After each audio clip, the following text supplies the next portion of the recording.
Hello बच्चों, कैसे हो आप लोग। आज मैं आप लोग को पढ़ाने जा रही हूँ कितने पैर चैप्टर। तो चलिए शुरू करते हैं। इसमें अध्यापक और बच्चे के बीच की बातें हैं। तो बच्चे बोलते हैं, सुप्रभात अध्यापक जी। अध्यापक, सुप्रभात बच्चों। आज हम धरती पर रहने वाले जीवों के पैरों की संख्या की बात करेंगे। जीवों के पैरों की संख्या 0 से लेकर कई 100 तक भी हो सकती है। अच्छा, कोई बात नहीं है। किस जीव के पैर नहीं होते हैं? श्याम, जी हाँ अध्यापक जी, मुझे पता है। बरसात में मैंने बहुत केंचुए देखे हैं। उनके पैर नहीं होते, वे पेट के बल सरकते हैं। अध्यापक, बहुत ठीक। अब कुछ 2 पैरों वाले जीवों की बात करेंगे। इन जीवों को द्विपाद कहते हैं। द्विपाद मतलब 2 पैरों वाला। मनुष्य के अतिरिक्त आप और कोई द्विपाद बता सकते हैं? रमेश, क्यों नहीं, सारी चिड़िया द्विपाद ही होती है ना अध्यापक जी। अध्यापक, बिल्कुल सही कहा रमेश। अब हम यदि पशुओं की बात करें तो यह बताइए कि आपने कभी किसी ऐसे पशु का नाम सुना है जिसके 2 पैर ही होते हैं हो? सविता, जी हाँ अध्यापक जी, मेरी माँ एक दिन मुझे ऑस्ट्रेलिया देश के विषय में बता रही थी और उन्होंने मुझे वहाँ पाए जाने वाले एक द्विपाद पशु का चित्र दिखाया था जो 2 पैरों पर कूद कूद कर चलता है, किंतु मैं उसका नाम भूल गई। रजनी, हाँ हाँ, मैंने भी उस द्विपाद पशु के विषय में एक पुस्तक में पढ़ा था जो मैं पुस्तकालय से लाई थी। मुझे उसका नाम भी याद है। उसे कंगारू कहते हैं। उसके पेट पर एक थैली भी होती है जिसमें वह अपने बच्चों को साथ ले जाता है। अध्यापक, वाह वाह, सब बच्चे बड़े बुद्धिमान हैं। आपके पास मेरे सभी प्रश्नों के उत्तर हैं। वह जब तेजी से चलता है तो 2 पैरों पर कूदकर चलता है, लेकिन जब वह धीरे चलता है तो झुककर 4 पैरों पर चलने लगता है, लेकिन उसे चतुष्पाद भी कहते हैं।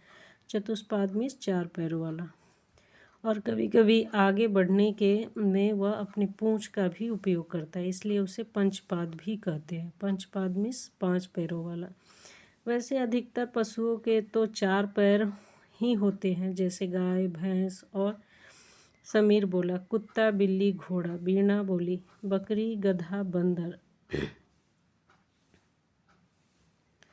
रफिया बोली मेढक, ऊदबिलाव, घड़ियाल। रमेश बोला शेर, चीता। विपिन बोला जेबरा, जिराफ। अध्यापक, बहुत सही बच्चों, आप सब को तो बहुत सारे पशुओं के नाम आते हैं, लेकिन अब देखते हैं कि भिन्न भिन्न कीटों के पैरों के विषय में आपको कितना पता है। आप सभी के ने चींटे और चींटियाँ तो देखी हैं, बताइए उनके कितने पैर होते हैं। मीना, अध्यापक जी, मुझे चींटों को देखने में बड़ा आनंद आता है। उनका चलना मैंने बहुत पास से देखा है। मैंने कई बार उनके पैर भी गिन लिए और पता चला कि उन्हें 6 पैर होते हैं। अध्यापक, अरे वाह, अब आप स्वयं गिनकर आई हैं तो आपका उत्तर सही ही है। आपको पता है कि चींटी के अतिरिक्त और भी कई कीटों के 6 पैर होते हैं, जैसे मक्खी, भौरा और राम बोल रहा है तितली। सिमरन बोली झिंगुर।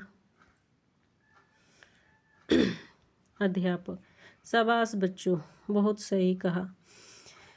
आप सब कीटों में इतना रुचि रखते हैं तो फिर क्या आप में से कोई किसी ऐसे कीट का नाम बता सकता है जिसके 6 से अधिक पैर होते हैं? रमेश हंसकर मकड़ी।